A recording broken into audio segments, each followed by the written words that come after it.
talking about a strainer. And the strainer had to do with when you have water that stays overnight uncovered. So there's a problem. As the Mishnah said, that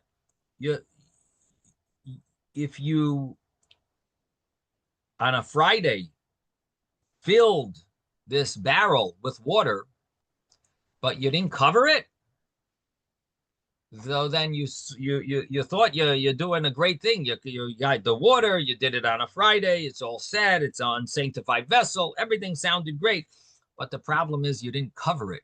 Now you have uncovered water. Are you allowed to use that for the libation? And the Mishnah said no. Well, what am I going to do? I don't have any water for the libation. I can't carry it from the Shiloach spring. So what am I going to do? So the Mishnah said that there's an alternative option. You use from the kior, from the sink, and that'll be, and that's okay. What's so bad about using this uncovered water? So we explained in the Mishnah that when we learned the Mishnah that there's a problem of either possibly the snake put in venom, and then you don't have enough water for the libation, because some of it is venom, some of it is water. And that's what we're afraid of. Another understanding was that it's inappropriate to use water that has venom in it, and that would not be appropriate for the libation. So that was on the Mishnah where we what was that, on 48b over there? It mentioned about the what was the term? Nishpacha in eskalsa. If it's spilled, nishpacha in eskalsa, if it's spilled or was uncovered, it's going to be puzzle. Lenisach legabe mizbeach, it's going to be invalid. And so so the reason would be that there's not enough water. And then the other reason is based on the conclusion of our Gemara, so Rashi said that reason initially, but our Gemara's conclusion, which we'll soon, we learned yesterday, we'll soon see again, seems to be about that the water should be respectable and honorable for the Beis Hamikdash. And so there is an understanding that the Gemara sort of switches the reasoning based on the conclusion of the Gemara. That's at least the way Tosfos sees it. It's questionable if Rashi agrees with that. Maybe Rashi still holds his reason. We'll see in the Gemara now. We'll see if we can see Rashi's way all the way through. Yes, Mordechai. Yes, if in Pirkei Avos, there's the Mishnah that talks about the 10 nisim, and one of them was about that there were injurious animals in Yerushalayim. Then why would there be a snake in the Beis Hamikdash? It must be that it was horrible. Interesting. Well, let's pull up that Mishnah again. What was Asara Nisim? What was the term? Asara Nisim. Asara Nisim. Beis Hamikdash. Parakei Mishnah Hey. Parakei Mishnah Hey. Lo yipila isha mereach b'sar kodesh lo yisrich b'sar kodesh lo yinez lo carry yigiv yisham lo yinez charuach neftzep sobem emtezuf lo yizik nachash v'yakov yishalai meyolam. It doesn't say there were no snakes. It says it never was mazik.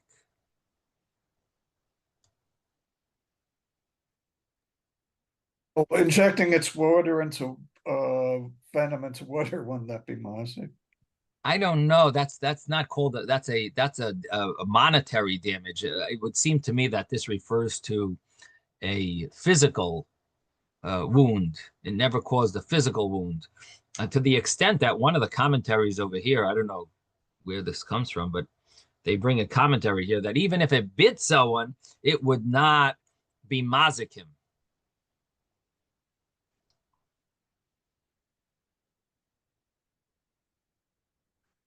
But anyway, that doesn't mean that it didn't ruin any food. I don't think so. I don't think it limits. I don't think it. You know, I don't think it's an issue of. But what we decide to do as a result is not the snake's fault. Really, you decide not to drink from it. The snake doesn't think that he ruined it, huh? And he didn't ruin it. Somebody else walks along. I mean, they will drink from it or whatever. You don't know that it's mazik. The understanding is if it has venom in it, that it's dangerous. So that's the whatever it is, but that doesn't mean that the snake harmed us as a result or harmed the water. It depends. We take upon ourselves to not do it. Right. It would seem to me that you could easily answer the Mishnah that it refers to a hezek begufay, not a hezek b'mamayna. Right. That would be my answer, Mordechai. But not that it's not a hezek. It's a hezek. I mean, you know, it's a hezek. Now, the other thing you just read, that even when they bit somebody, it wasn't a hezek. That I want to understand. In other words, that they could have, you know, it could have been a bite, but it didn't actually. The venom would not go into a person. I don't know. We'd have to find who the source is. I just pulled it up online. So it's okay.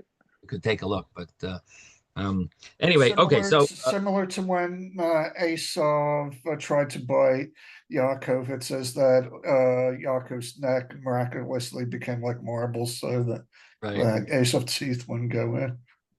Right. Maybe something along those lines. Okay, so the Gemara says that is there an option to use a strainer? Is there an option to use some type of filter or strainer? And seemingly that would help us here. We'll see. It will remove the venom, and then you would be able to use the rest of the water. So the Gemara's question of maybe you should, why is the Maya Megulin, why is this water that's left open, why is it invalid? Pass it through one of these strainers, and you'll see, and we'll be able to use the rest. Now, if the question, according to Rashi, the way Rashi's understanding it is that there's not enough water. So if there's not enough water, because some of it is venom, so if you strain it, then you will see if there is enough water, right? Seemingly that's the way Rashi's understanding it, that let's put it through a misnenes, and we'll see if there is enough water to use. Then that means that that there's no venom. It's all solid water. It's all water, and we could use this. But if there is venom, it'll be stuck on the top, and there won't be enough water, and then we won't have enough. So that would seemingly be Rashi's understanding of the Gemara's question. Again, I'm explaining it the way Rashi understood the Mishnah. This would be the continuation of, so put it through a misnenes and you'll see. Put it through a strainer. So the Gemara says that it must be that we don't hold a strainer works to stop venom. Venom will go straight through the strainer. Not like Reb Nechemia, who holds that venom does get stopped up in a strainer or in a filter. The Mishnah holds it doesn't. And the Mishnah follows the other opinion in the Brisa. We have a Brisa that has an argument, Reb Nechemia and some other rabbi, and the other rabbis. And Reb Nechemia holds a strainer works, but the other rabbis hold it doesn't. So the Mishnah, our Mishnah must follow the other rabbis who hold strainers don't work. and won't stop the venom, and therefore we don't really have a way out. Therefore, you have to spill the water out and forget it, and use new water for the water libation. So Gemara said the Mishnah must go not like Reb Nechemia, because we have a brisa that when you have a mesanenes, have the strainer. So our first opinion is that it doesn't help, because the venom can go straight through the strainer. Reb Nechemia holds no, that as long as you keep the bottom closed now, as long as you keep the final liquid covered. So the thing is that when it goes through a strainer, you could tell if something gets stopped up in the top of the strainer. You could you'll be able to separate the venom from the rest of the stuff. So the Mishnah must not follow Reb Nechemia. So what's the conclusion of the Gemara? And the conclusion of the Gemara is that no, it could really follow Reb Nechemia, and maybe you use a strainer, and what's going to happen?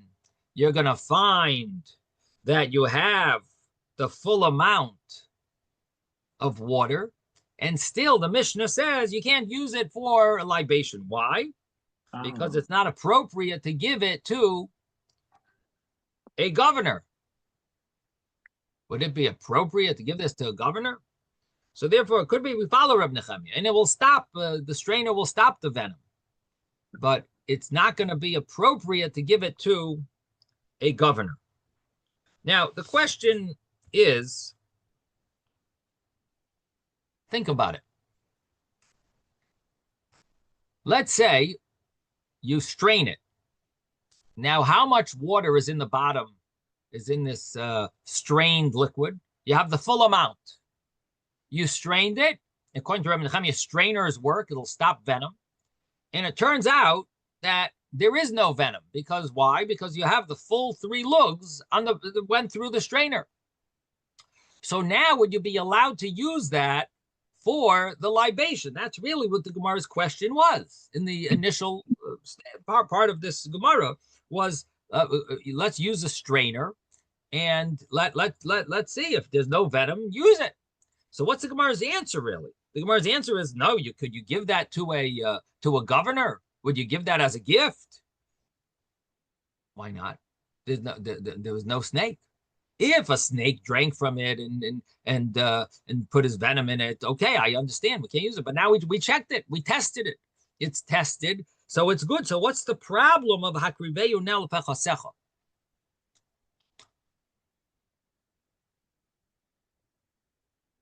What's the problem?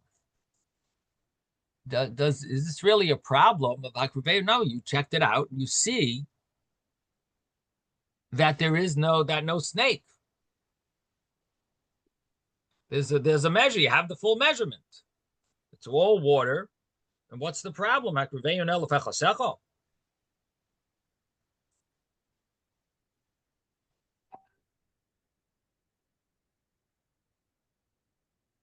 You have the full amount. So how do you learn the Gemara? If you have the full amount of water and a strainer works, so then no animal drank from it because you have the full amount. No animal put their venom in it. No snakes put their venom in it. So what is the conclusion of the Gemara? So how do you learn that?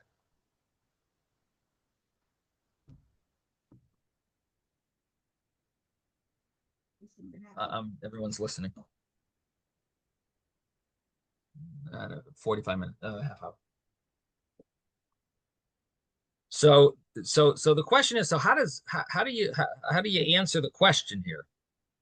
In other words, if you didn't know if there was a snake, okay, so you can't give it to a governor. There might have been a snake, might have drank from it. Here, we know that no snakes drank from it. So that was that. So that doesn't seem to answer the problem by saying you can't give it to the governor. Why not? This is perfect. We tested it. It's perfect. If a snake or another animal drank from it, guess what would happen? There would be not enough water. If they put their venom in it, it would have been stopped up by the strainer. So what's the Gemara's answer, really? So now if we learn the other way, that we're not dealing with a measurement here issue. We're dealing, it's not about, there's not going to be quality. It's about quality. It's about the it's disrespect. Quality, not quantity. It's disrespectful. Okay. So then the Gemara's question was we should put it through a strainer. Not to see if there's not to get enough, not to have enough, but more the purpose of the strainer would be to see if an animal put venom in it. And now we're going to test the venom. We'll see if there's venom. So the conclusion of the Gemara is that, yeah, we could do that. We could test if there's venom. But it's still possible that an animal drank from it. There's no venom because the venom went right through, and I would see the venom on the top. But it's possible an animal drank something from it. And if the animal drank from it, then it would not be usable for a libation. Why? So even though because of quantity. Disrespect. It would be disrespect. So I was going to say, so even though there's no venom, and I see there's no venom on the top because nothing got stopped, but it's possible an animal drank from it. Now the truth is, even here, it's a little questionable because it has to be exactly three lugin. So if you want to say that an animal drank from it, if it has to be exactly 3 lugin, so I'll see if it's less than 3 lugin. Maybe another animal replaced. No, then you would see the venom. Missing lugim. Yeah, that would have been. Then no, you would see it on lugim. the top. I'm not talking about venom. With urine or with right, urine. Well, I guess you would see it. I don't know. Yeah. Yeah, I guess. I don't know. So the thing is, I guess the simple answer to both of these questions, in other words, the way Rashi learned or the other way, is you have to say that maybe a drop, you won't know. If an animal drank from it a drop, there must be a little leeway. Hashem didn't give the Torah to angels. He gave the Torah to humans. And therefore, if there's a little drop missing, you won't be able to tell. You won't be able to know the difference. Maybe an animal drank from it. So if it's closed, then fine, then we're safe. You covered it. But if it was open and it's possible an animal drank from it, so it's inappropriate to go give it to a governor because you left it open. Very possible an animal drank from it. How much did an animal drink from it? Probably a tiny dot. And the Torah is not given to angels, and therefore, even at a tiny dot, you're not going to be able to know the difference if it's missing or not. I guess that's the way you have to learn.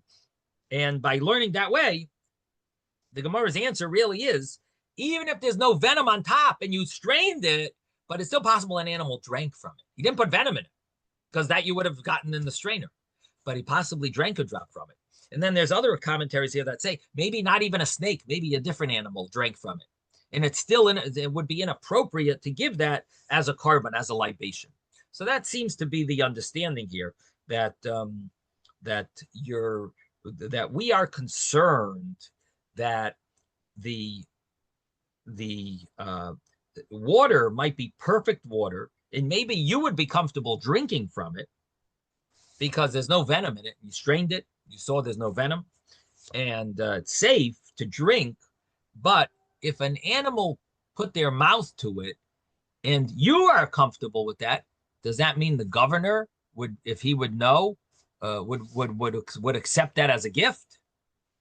You know, would he want that as a gift? You give him water that you give him a gift of something that was drank from an animal. So therefore, it's not appropriate. So even though halachically you're allowed to drink from it, maybe because it's batal b'shishim, whatever was there, you know, there might be reason why it's fine for you to drink from it, but you still can't use it as a gift, and therefore we're not going to use it for a water libation. Instead, what do you have to do? That water is done. We can't use it anymore. Get new water from the kiyar, from the sink. And that's the conclusion of the Gemara. And Shulchan Aruch brings this idea, and it's the Ritva mentions it on our Gemara, and the Shulchan Aruch brings this idea that what happens in a shul in the olden days, I guess this was more common, although maybe in Brooklyn you also have it, if you know, or in Bnei Brak as well. There's like huge amounts of mice and rats running around. If you go to Manhattan or Brooklyn, you see it in the subway system. And I understand there was a whole mice thing in Bnei Brak with during Sukkot. There was a whole mess over there that people wanted to sleep in the Sukkah. It was dangerous. The Rabbanim.